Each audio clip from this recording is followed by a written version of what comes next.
a dhíobh a chuirde agus fáilte roimh arás chuig Faoi Gaeilge. Level B1, Topic 2, on Teaghlach. Level B1, Topic 2, the family or the household. Level B1, Topic 1. Rannóg ag Caint faoi de Chlann, ag díriú bheithigh labhairt. Level B1, Topic 1, Section 2, talking about your family, focusing on speaking.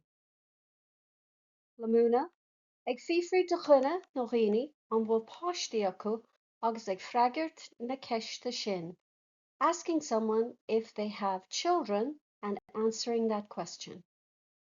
Bhfuileog ag Caint faoi de Chlann uait don chníomhaíocht seo. You'll need the handout talking about your family for this activity. There's a link in the description box below to the handouts and notes for the lesson. Ag Caint faoi de Chlann, speaking about your family. Féach an Míleog. Seasan gach pictiúr de Gaeilge. Look at the handout.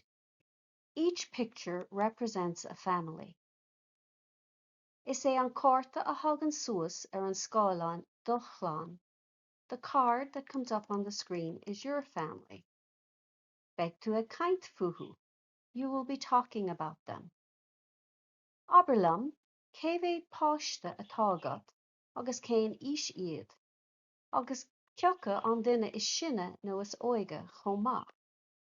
Tell me how many children you have and how old they are, and who is the oldest or the youngest. Seo iad na ceistena ba cheart dit smaoineamh. These are the questions you should think about. An bhfuil páistí agat. Do you have children? An bhfuil plán agat. Do you have a family? Cé bhéad páiste atá agat? How many children do you have? Cén is atá siad? How old are they? Anéis aber im a dhéag, and now repeat after me. An bhfuil páistí agat. An bhfuil clán agat. Cé bhéad páiste atá agat? Cén is atá siad? An duine is sinne, the eldest. An duine is sinne. An duine is óige, the youngest. An duine is óige, the youngest. And using those in a sentence, tá an duine is sinne 3 bliana déag. The eldest is 13. Tá an duine is sinne 3 bliana déag. Tá an duine is óige 5 bliana. Tá an duine is óige 5 bliana. The youngest is 5.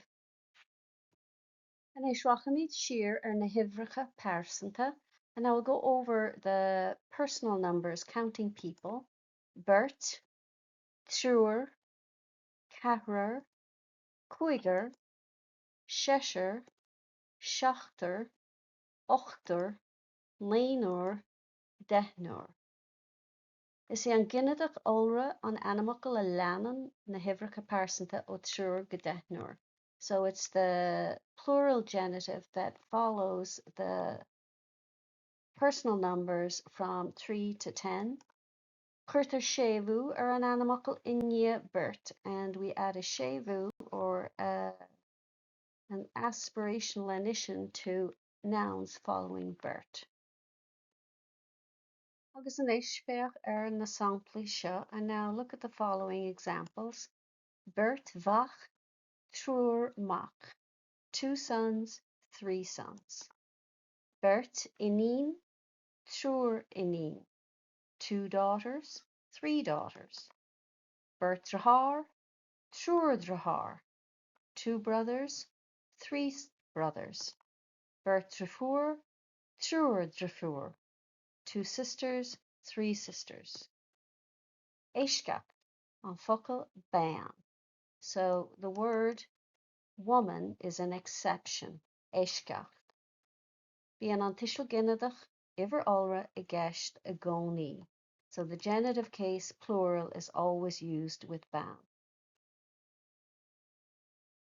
ban amháin, beirt bán, trúr bán, ceathrar bán, cúigear bán, seisir bán, and so on.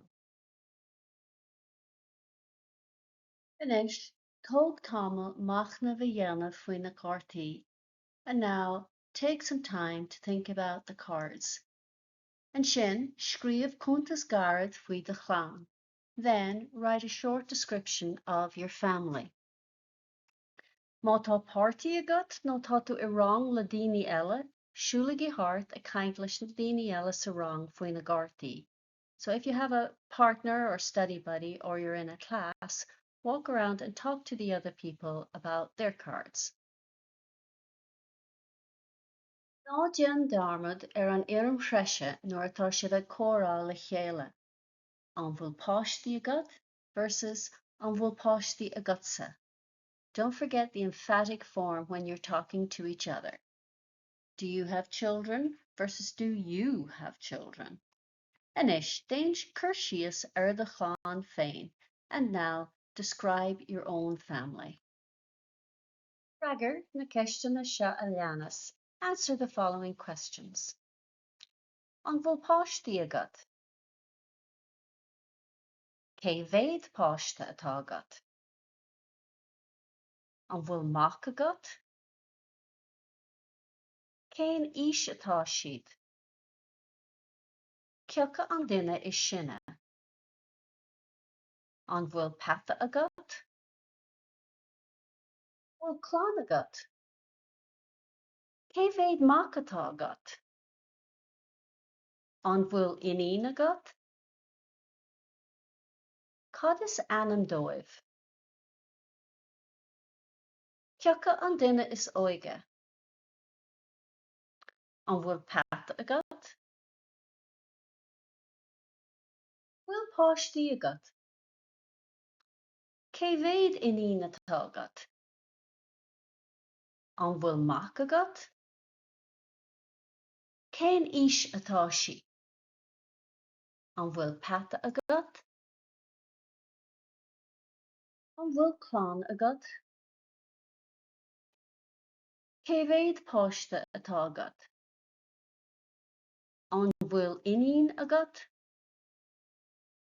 Cad is anam dóibh? Ceocha an duine is sinne? Bhfuil páistí agat? Cé bhéad mac atá agat? An bhfuil inín agat? Cén ís atá siad? Ceocha an duine is óige? An bhfuil Chlann agat? Cé bhéad inín atá agat? An bhfuil mac agat? Cad is anam dóibh? Ceocha an duine is sinne? Ceocha an duine is óige? An bhfuil madra agat? Agus sin deireadh le Rannóg ag caint faoi de Chlann, ag fífrí de dhuine nó dhaoine, an bhfuil páistí acu agus ag freagairt na ceiste sin. And that's the end of section 2, talking about your family, asking people if they have children and answering that question.